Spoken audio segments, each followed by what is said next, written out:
Hey guys, I'm Anna, and today I'm going to show you how to fix ESPN Fantasy app not working. So first of all, you need to make sure you're running the latest version of the app. Open up App Store on your device, and then tap on this search icon in the bottom right corner.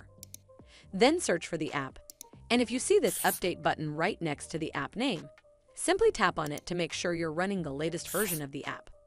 But if you still encounter this issue, then you need to clear App Cache. Go to your device settings and then scroll all the way down to General and tap on it. Then tap on iPhone Storage. From here, search for the app and then tap on it. Once you're on this screen, you need to tap on Offload App. Tap again to confirm.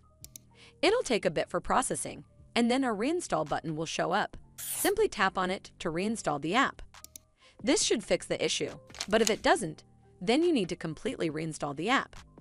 Follow the on-screen instructions to navigate all the way to the app page. Once you're on this screen, tap on Delete App to uninstall the app from your device. Once uninstalled, you need to open up App Store and then search for the app here. And then click on this Get button to install it back on your device. Hopefully this will fix the issue, and if it did, then make sure you give this video a super thanks by clicking on this heart icon to help support the channel, and don't forget to hit that subscribe button. We'll see you in the next one.